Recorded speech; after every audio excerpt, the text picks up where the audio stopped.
What's up, it's Cinema Shogun here, and the people of East Palestine, Ohio are fed up. They are angry, and rightfully so.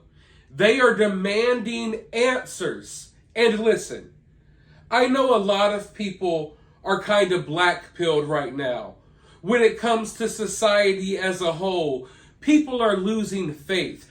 People are losing faith in this country.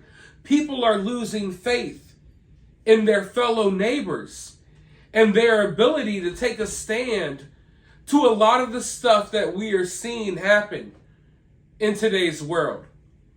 But let the people of East Palestine, Ohio, be a white pill for you. Let it be some encouragement for you that things like this, things like what happened in East Palestine, Ohio, they're not going to be able to get away with this anymore. Because people are waking up. People are starting to pay attention. People are talking. People are spreading the word. If this would have happened 10, 15 years ago, then yeah, they probably would have gotten away with it scot-free. They probably would have walked away without spending a single dollar. They probably would have gotten away with it, if you will. And I say that because if you look to the past, they've gotten away with situations just like this. And by they, I mean the same train company. I mean the same team of investigators that come in to test the water and the soil and the air. They've gotten away with situations like this in the past.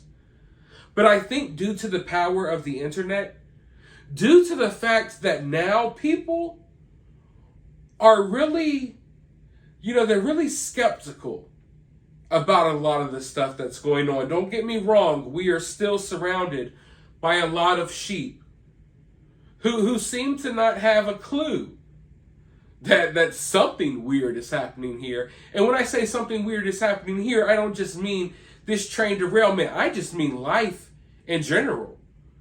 Like the world as a whole has gone crazy, if you ask me. And if you can't spot that out, then I don't know what to tell you. But you see, situations like this in the past, they were able to not only sweep these situations under the rug, they were able to trick the people of these towns. Towns that were affected by disasters just like the one affecting East Palestine. But the people of East Palestine aren't being easily fooled.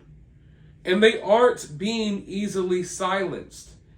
And I believe the power of the internet, the power of us just spreading this story around is what's going to bring some form of answers to these people. It's what's going to bring some form of compensation. But what form of compensation can really pay these people back for what they've experienced?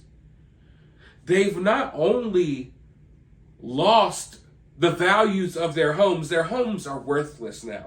No one's going to buy a home in East Palestine, Ohio. Their land is tainted, their water is tainted, their air is tainted, their bodies may be tainted. We right now, we don't know for sure. I can't come out here and tell you for sure what's going to happen to these people. But it's very likely that many of them, and they already are, they're going to be experiencing health issues. This could have shaved years off of some of these people's lives. But regardless of the health situation, which is the most important factor, they're still going to be affected in so many other ways. But we've heard a lot of people's takes on this situation. You all have heard my take on this situation. I think it's important that, when talking about this story, that we allow the people of East Palestine, Ohio to be heard within our content as well. Because that's what really needs to be spread right now, how these people feel. So with that being said, let's watch this clip, and then I'll be back with more thought. But I'm speaking on the aspect that the people of East Palestine, are just being treated like dummies. We're not dummies. We're smart people. Listen to these people, what they have found out about different things and everything else. I'm angry. I'm angry about this. I've lived in East Palestine for 65 years now. That's my home. My grandmother came from Germany. She lived in Palestine. My dad grew up there. My family's grown up there now. And it is disgusting that we're just lost it. I live in a house that's probably the closest of any of these, and it's a shame. And this is probably the next closest one. And our house is, it's been inspected, it's been this, it's been that. I'm afraid to put my dog out just to pee. I mean, he's only on this tall. So, I don't feel safe in this town now. You took it away from me. You took us away from this. You seem like a sincere man. I'm not calling you names. I'm not, but your company stinks because they're not watching what's going on. Workers don't pay attention nowadays. Supervisors make workers work. You got to do something about this. I lost a lot. I lost the value of my home. I'm only one block. I can throw a stone to that burner. And what do we do now?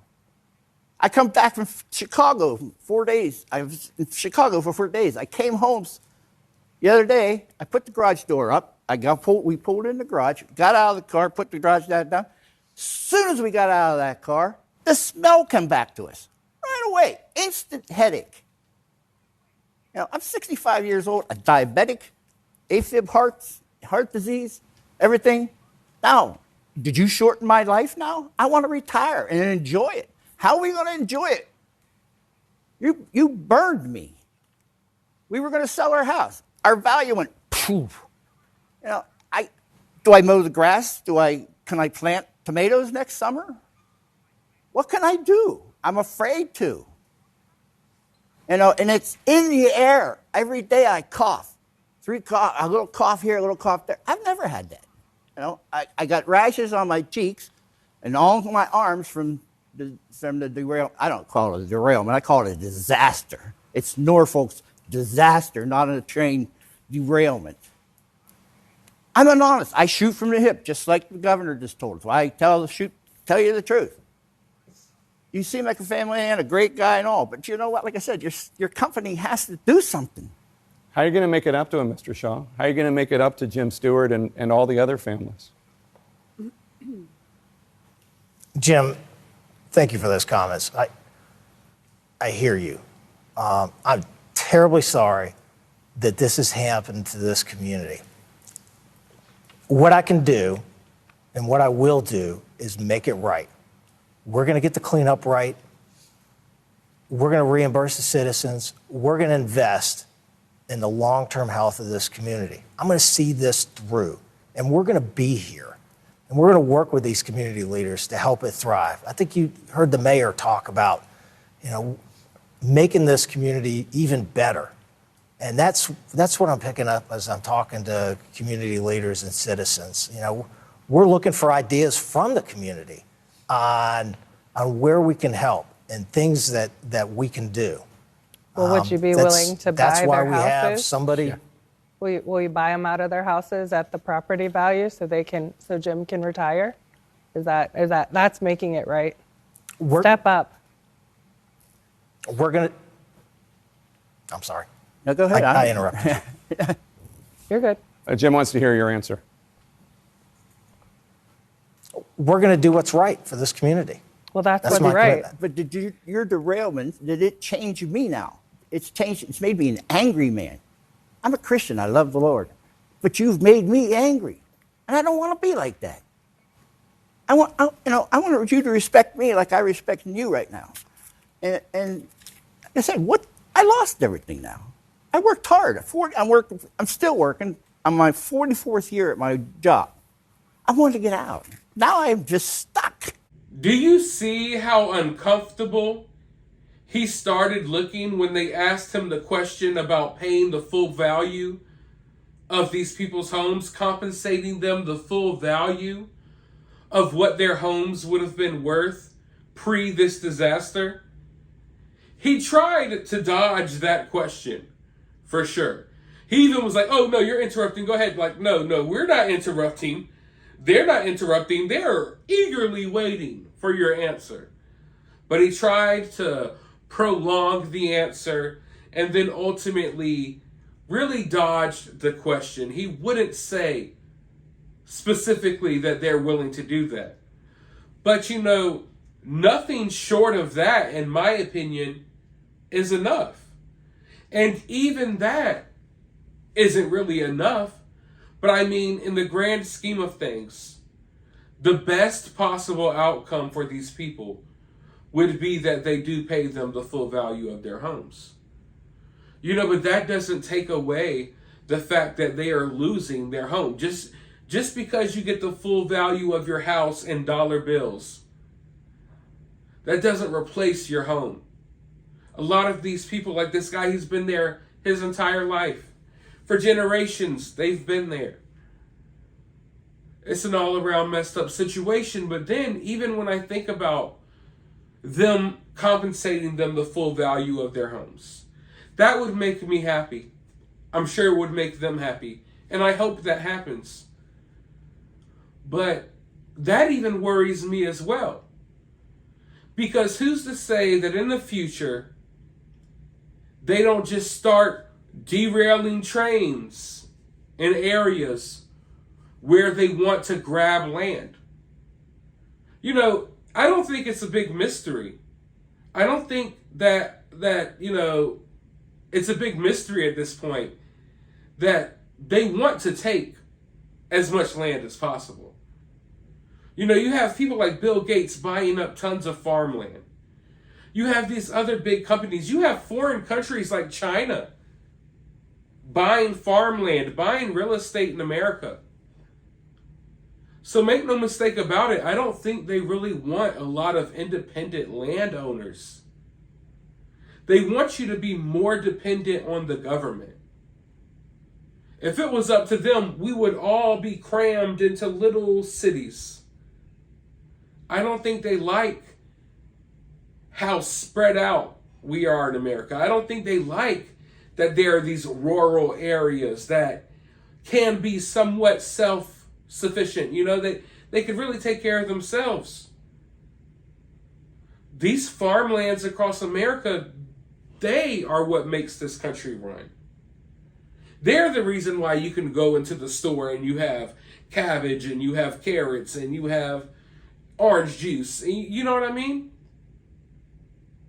So if they get rid of that middleman, then you're basically directly depending on the government for your food supply and for everything, which in many ways we already kind of are.